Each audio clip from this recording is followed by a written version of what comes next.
Chapter 1. Goodbye, my peaceful village of definitely normal people. Is it wrong to think I'm weak in a dungeon?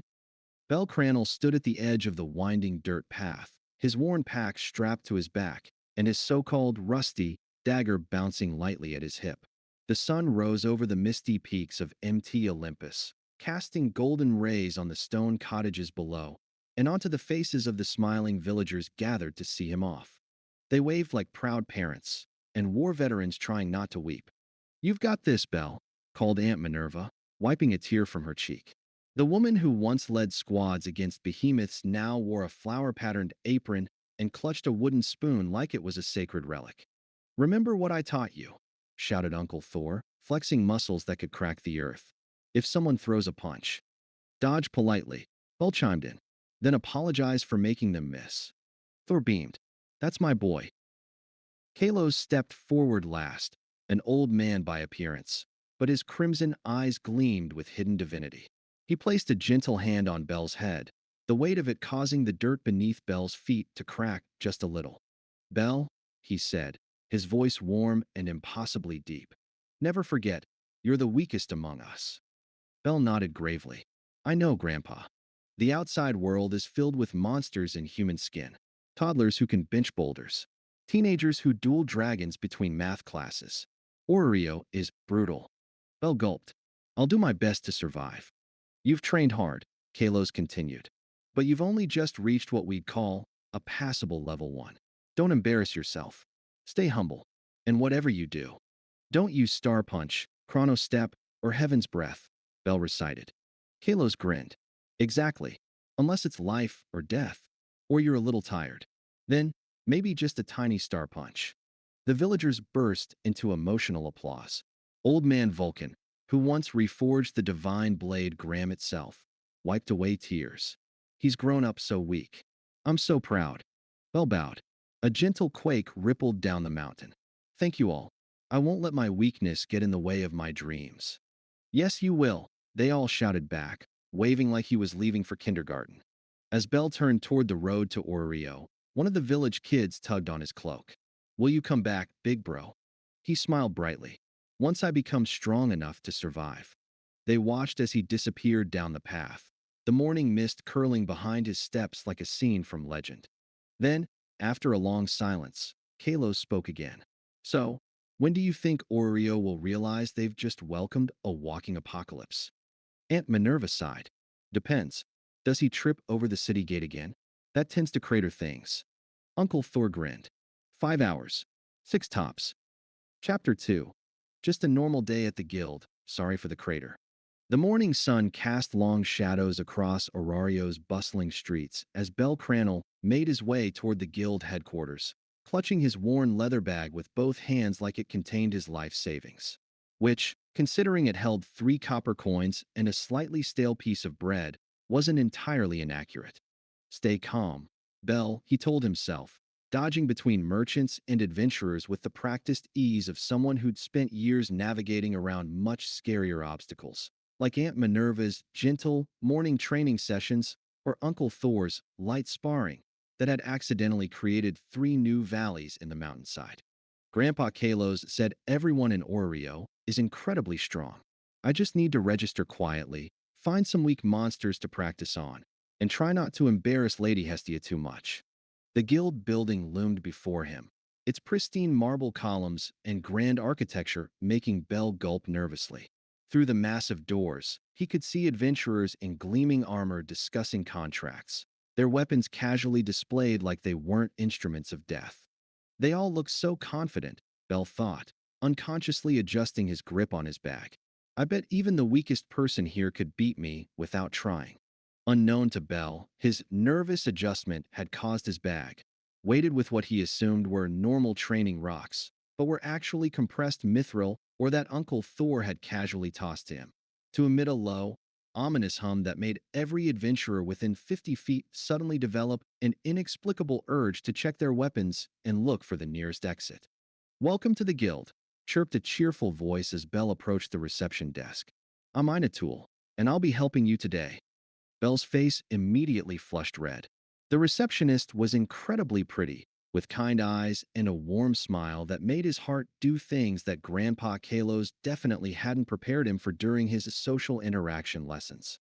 Hi, Bell managed, raising his hand in what he intended to be a friendly wave. I'm Bell Cranel, and I'd like to register as in. The gesture was perfectly innocent, a simple wave of greeting that any normal person might make. Unfortunately, Bell Cranel was not a normal person. The casual movement of his arm created a pressure wave that shattered every window on the first floor of the guild building. The marble floor developed a spider web of cracks radiating outward from where he stood. Three experienced level 3 adventurers were knocked off their feet and sent sliding across the room, coming to rest against the far wall with expressions of pure terror. In the sudden, deathly silence that followed, Bell looked around at the destruction with growing horror. "Oh no," he whispered, his face going pale. "I'm so sorry. I didn't mean to. I was just trying to be friendly," and he took a step forward to help, and the floor immediately developed a bell-shaped crater 2 feet deep. Ina Toole, who had somehow remained standing behind her desk, mostly because her knees had locked up in sheer panic, stared at the white-haired boy with wide eyes. Her mind, trained to quickly assess adventurer capabilities, was currently stuck in an endless loop between how is he still alive and what level is this monster? "I'm really the worst," Bell continued, carefully stepping out of his crater and causing several more cracks to appear. "Grandpa always said I was clumsy, but I didn't think I was this bad. Lady Hestia is going to be so disappointed when she finds out I can't even introduce myself without breaking things." "Lady Hestia?" Ina thought frantically. "As in the goddess Hestia? This walking natural disaster belongs to a goddess?" Across the guild hall, veteran adventurers were having quiet mental breakdowns. Did, did a level 1 just create a seismic event? Whispered a level 4 warrior, still pressed against the wall. "That's not possible," replied his companion, a level 5 mage whose robes were now decorated with marble dust. "The guild's floors are reinforced with adamantite mesh. You'd need at least level 6 strength too." "Excuse me," Bell interrupted politely, somehow appearing directly in front of them without making a sound, another impossibility that their minds refused to process. "Are you two okay? I'm really sorry about the whole exploding building thing. I'm still new to this, and I don't really know how to control my strength yet." The two adventurers looked at Bell's earnest, worried expression, then at the crater behind him, then at each other. "We're fine," the warrior squeaked. "Perfectly fine," agreed the mage. "Never been better," they said in unison, then immediately fled toward the exit, along with roughly half the guild's population. Bell watched them go with a dejected expression. "I really am the worst at making first impressions." Behind her desk, Ina was rapidly scribbling notes on a form while trying to keep her hands from shaking. Name: Bell Cranel Familia. Hestia Apparent Level. Error Threat Classification. Catastrophic Special Notes. Claims TOB weak. Do not believe him. Evacuate surrounding buildings when he enters dungeon. Personal assessment: this boy could probably fight a dragon with his bare hands and apologize to it afterward. "So," Ina said, her voice only slightly higher than normal, "you'd like to register as an adventurer?" "Yes, please." Bell nodded enthusiastically, causing a small shower of marble dust to fall from the ceiling. "I know I'm probably not strong enough yet, but Lady Hestia believes in me, and I want to make her proud. Even if I'm the weakest person to ever enter the dungeon, I'll do my best." Ina stared at him. In her 3 years as a guild receptionist, she had never encountered someone so utterly disconnected from reality. This boy, who had just casually demonstrated enough raw power to level a city block, genuinely believed he was weak. It was like watching a dragon apologize for not being a butterfly. "Mr. Cranel," she said carefully, "have you perhaps considered that you might be stronger than you think?" Bell tilted his head, confused. "Stronger? But Grandpa Kalos always said I was the weakest member of our village. And everyone else there was so amazing. Aunt Minerva could cut mountains in half with her sword practice, and Uncle Thor could make it rain just by swinging his hammer too hard. Compared to them, I can barely do anything. Cut mountains. Make it rain. With practice swings." Ina's pen snapped in her hand. Your, your family sounds very accomplished," she managed. "Oh, they're the best." Bell beamed, his genuine affection causing several more ceiling tiles to crack. They spent years teaching me the basics. How to walk without causing earthquakes, how to breathe without creating hurricanes, how to blink without accidentally creating solar flares. Though I still mess up sometimes. Solar flares. But don't worry, Bell continued, misinterpreting Ina's horrified expression as concern for his safety. I know I'm not ready for the deeper floors yet. I'll start with just the first level, maybe fight some goblins or kobolds. Nothing too dangerous until I get stronger. Ina had a sudden, vivid mental image of Bell encountering a goblin, trying to gently subdue it and accidentally creating a new geographical feature in the process. Perhaps, she said weakly, we should discuss some basic safety guidelines first. That's very thoughtful of you, Miss Ina. Belle smiled brightly. Grandpa always said the people in Oreo were incredibly wise and powerful. I can already tell he was right. As Belle leaned forward eagerly to listen to her advice, Ina noticed something that made her blood run cold. There, peeking out from his simple shirt, was a small pendant, a star-shaped crystal that seemed to contain actual, honest-to-God starlight. She recognized it from her studies. It was a fragment of heaven, a legendary artifact that could only be wielded by those with divine blood or power beyond mortal comprehension. The last one had been seen 800 years ago, worn by a hero who had single-handedly ended a war between gods. And this boy was wearing it like a good luck charm. What have we gotten ourselves into? Meanwhile, in the depths of the dungeon, something unprecedented was happening. For the first time in its ancient existence, the dungeon was nervous. Monsters on the first 10 floors had begun spontaneously evacuating upward, driven by an instinctual terror they couldn't understand. The dungeon's consciousness, vast and alien, was experiencing what could only be described as anxiety. Something was coming. Something that made its walls tremble and its monsters flee. Something that smelled like starlight and apologies. Oh, thought the dungeon, this is going to be a problem. Back at the guild, Bell was still earnestly discussing his adventuring plans with an increasingly pale Ina when the building's emergency alarm began to sound. Not because of any monster attack, but because the structural damage sensors had finally processed the full extent of what had happened and concluded that the building was moments away from collapse. Oh no, Bell gasped, jumping to his feet. I broke your building. I'm so sorry, Miss Ina. Here, let me help fix it. No, Ina practically shrieked, diving across her desk to grab his arm before he could help. The moment her hand made contact with him, she felt a jolt of pure power that made her teeth ache and her vision blur. He's not even trying to suppress it, she realized with growing horror. This is him being careful.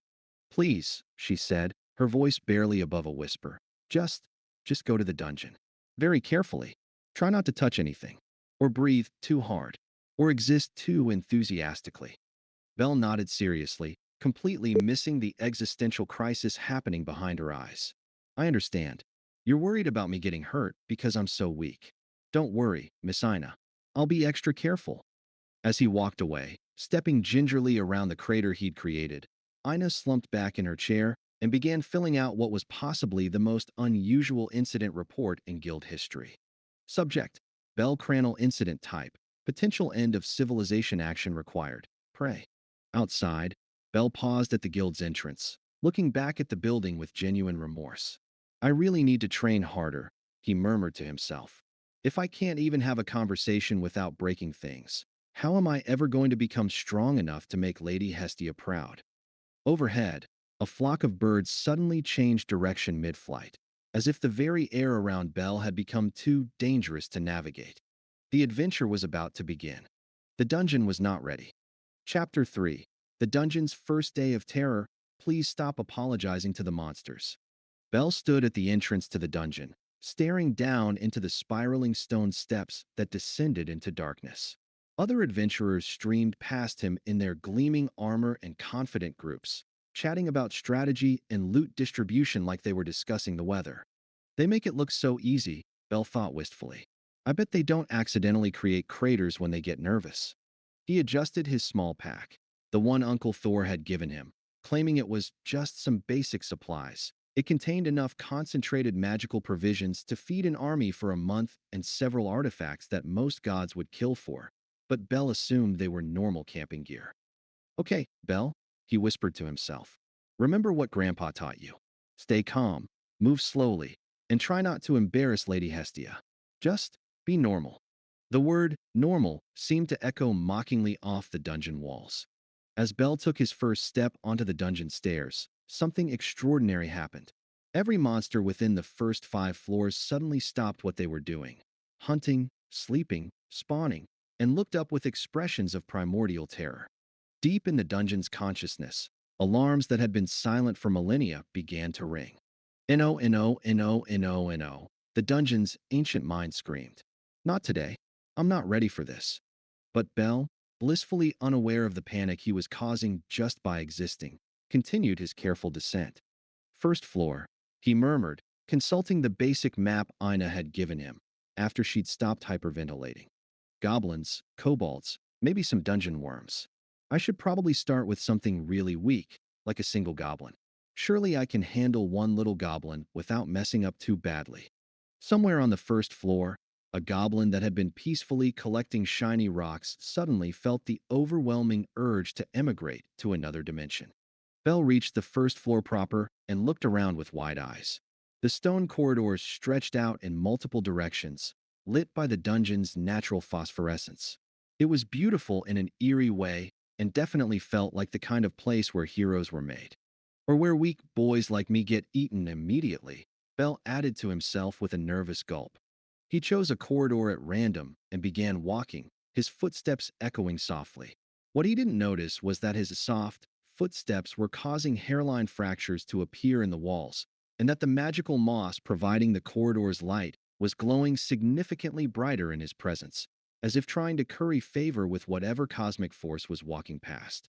After about 10 minutes of careful exploration, Bell finally encountered his first monster. It was indeed a goblin, about 3 feet tall, green-skinned, with beady red eyes and a crude stone knife. Textbook Level 1 monster, perfect for a beginner. The goblin took one look at Bell and immediately dropped its weapon. Oh, Bell said, stopping in his tracks. A goblin. Okay, this is it, Bell. Your first real fight. Just remember what Aunt Minerva taught you about appropriate force levels. The goblin, meanwhile, was experiencing what could only be described as a religious awakening. Every instinct it possessed was screaming at it to run, hide, burrow into the ground, or preferably cease to exist entirely. The air around this strange white-haired human felt like it was made of compressed lightning and barely contained starlight. Um, excuse me, Mr. Goblin, Bell said politely, raising his hands in what he thought was a non-threatening gesture. I'm new to this whole adventuring thing, so would you mind if we had a practice fight? I promise I'll try not to hurt you too badly. The goblin's eyes rolled back in its head. It had fainted. Standing over the unconscious monster, Bell felt a familiar wave of disappointment wash over him. I didn't even touch it, he sighed. Am I really that scary looking? Grandpa always said I had kind eyes. He knelt down next to the goblin, genuinely concerned. Are you okay, little guy? The moment Bell's knee touched the ground, the entire first floor of the dungeon shook. Dust rained from the ceiling, and several walls developed concerning cracks. Oh no, not again, Bell gasped, jumping back to his feet. The motion created a small crater where he'd been kneeling. I'm sorry, Mr. Goblin. I'm sorry, Dungeon. I didn't mean to break anything. His raised voice, full of genuine distress, created a sound wave that shattered several stalactites and sent every monster within a quarter-mile radius fleeing upward toward the surface.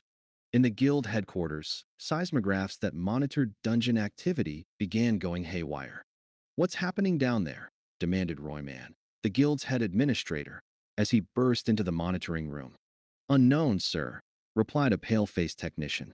We're reading massive structural disturbances on the first floor, but no monster spawning activity. If anything, it looks like the monsters are evacuating. Evacuating? Monsters don't evacuate. Tell that to the 3 dozen goblins that just ran screaming out of the dungeon entrance, sir. Back on the first floor, Bell was having a crisis of confidence. The goblin was still unconscious, and he was pretty sure he'd somehow made things worse. Maybe I should try a different approach, he murmured. Aunt Minerva always said that a true warrior finds peaceful solutions when possible. He gently picked up the unconscious goblin, an action that, to any observer, would have looked like the most careful thing in the world. What they wouldn't have seen was the incredible restraint Bell was exercising. In his mind, he was being as gentle as a feather. In reality, he was using roughly 0.00001% of his actual strength, which was still enough to accidentally compress the air around his hands into a brief, localized aurora. "There we go," Bell said softly, carrying the goblin to a comfortable-looking alcove and setting it down with the care one might show a sleeping baby. "You can rest here until you feel better. I'm really sorry for scaring you." The goblin's dreams were immediately filled with visions of a terrifying white-haired deity of destruction who apologized while ending worlds. Bell stood up, brushing dust off his hands, and looked around for another monster to practice with. The corridor, which had been teeming with low-level creatures just minutes before, was now completely empty. "Huh," Bell said, scratching his head. "I guess all the monsters are deeper in the dungeon. That makes sense. They probably don't want to waste time with someone as weak as me." He began walking deeper into the dungeon, completely missing the trail of structural damage he was leaving behind. Cracks followed his footsteps, walls developed stress fractures from his breathing, and the ambient magical energy of the dungeon itself was being unconsciously absorbed and amplified by his presence. On the second floor, a pack of kobolds was having an emergency meeting. "Did you feel that?" chittered their leader, a scarred veteran of many adventurer encounters. "The trembling? The sense of impending doom? The way the very air tastes of barely restrained apocalypse," replied another kobold. "Yes, we all felt it." "Right. New plan. We evacuate to the surface and become merchants. But we're monsters. We can't just. Would you rather be a living merchant or a dead monster?" The pack was out of the dungeon within minutes. Meanwhile, Bell had reached the second floor and was looking around with growing confusion. "This is strange," he mused. "The guild lady said there should be more monsters down here, but I don't see any. Maybe they're all asleep?" He cupped his hands around his mouth and called out, "Hello? Is anyone home? I'm Bell, and I'm here for some light combat practice." His voice, amplified by the dungeon's acoustics and carrying an unconscious thread of divine authority, echoed through every floor down to the 15th level. Monsters throughout the upper dungeon immediately began the largest mass migration in recorded history. Bell waited patiently for a response, then sighed when none came. "I guess I really am too weak to be interesting," he said sadly. "Even the monsters don't want to fight me." As he spoke, a dungeon worm, a massive creature that should have been burrowing through the stone walls, poked its head out of a hole, took one look at Bell, and immediately burrowed in the opposite direction so fast it accidentally broke through into the third floor. Bell perked up. "Oh, a dungeon worm." Finally, he approached the hole where the worm had disappeared, completely missing the fact that the creature had fled in terror. "Hello, Mr. Worm," he called down the tunnel. "Would you like to come back and practice fighting with me? I promise I'll be gentle." From deep below came a sound that might have been sobbing. "I think he's shy," Bell decided. "Maybe I should come back later when he feels more comfortable." He continued his exploration, growing increasingly puzzled by the complete lack of monsters. What he didn't realize was that word was spreading through the dungeon's collective consciousness. Messages were being passed from floor to floor, species to species. "Avoid the white-haired one. He speaks of gentleness, but walks like thunder. His kindness could unmake worlds. Do not fight him. Do not approach him. Do not exist in his general vicinity." By the time Bell reached the third floor, the dungeon had basically become a ghost town. Even the plants were trying to relocate. "This is really weird," Bell said, sitting down on a conveniently shaped rock formation, which immediately developed hairline cracks but managed not to collapse. "Maybe I should head back to the surface and ask Miss Ina if I'm doing something wrong." As he stood up, preparing to leave, he noticed something glinting in a nearby wall. Curious, he walked over to investigate. "Oh, it's some kind of crystal," he observed, seeing a small magic stone embedded in the stone. "I remember Miss Ina mentioning these. They're valuable, right? Maybe if I collect a few, I can at least show Lady Hestia that I tried to be useful." He reached out to carefully extract the magic stone, using what he believed was the absolute minimum amount of force necessary. The entire wall exploded. When the dust settled, Bell found himself staring at a cavern that definitely hadn't been there before. Magic stones glittered from every surface like stars, and several rare ores were now conveniently exposed. "Oh no!" Bell whispered, looking at the destruction. I think I broke the dungeon. Behind him, the rock he'd been sitting on finally gave up and crumbled into gravel. At that exact moment, 3 floors up, a party of level 2 adventurers felt the tremor and exchanged worried glances. Was that an earthquake? Asked their leader, a seasoned warrior named Jake. In the dungeon? That's not possible unless. Their mage's eyes went wide. Unless someone just triggered a massive floor collapse. But that would require incredible force, and we would have heard the battle. Maybe it's a new type of monster, suggested their supporter nervously. They were quiet for a moment, listening to the echoes fading through the dungeon. Whatever it is, Jake decided, it's not our problem. Let's head back to the surface and let the guild know. Good idea, the others agreed immediately. They joined the growing exodus of adventurers who were finding excuses to leave the dungeon early today. Back in the newly created cavern, Bell was carefully collecting magic stones and trying to figure out how to explain this to Lady Hestia. Maybe I can tell her I found a secret room? He thought hopefully. That's not technically lying. I did find it. I just found it very enthusiastically. As he worked, the dungeon's consciousness was having what could only be described as a complete nervous breakdown. 800 years, it wailed internally. 800 years of peaceful operation, and now this happens. A single rookie adventurer who can restructure my floors by trying to be gentle. What am I supposed to do with this? Maybe if I don't spawn any monsters near him, he'll get bored and leave? But what if that makes him try harder? Oh gods, what if he tries harder? The dungeon began seriously considering early retirement. Meanwhile, Bell had finished collecting the magic stones and was preparing to head back to the surface, completely unaware that he had just traumatized an ancient sentient dungeon and caused the first mass monster migration in recorded history. Well, he said optimistically, shouldering his pack. At least I got some materials for Lady Hestia. And I didn't get hurt. Grandpa will be proud that I remembered to be careful. As he walked back toward the entrance, leaving a trail of minor geological events in his wake, Bell began planning his next adventure. Tomorrow I'll try the 4th floor, he decided. Maybe the monsters there will be brave enough to actually fight me. In the deepest levels of the dungeon, ancient creatures that had slumbered for millennia suddenly woke up and began looking for alternate accommodations. The age of Bell Cranel had begun. The dungeon would never be the same. End of Chapter 3. Next chapter preview. Emergency Guild Meeting, Code, Starlight Catastrophe. The Guild calls an emergency meeting as reports flood in about the dungeon evacuation incident. Ina tries to explain that it's just one very polite boy. Nobody believes her. Meanwhile, Bell visits a weapon shop and accidentally intimidates every piece of metal in the store into achieving enlightenment.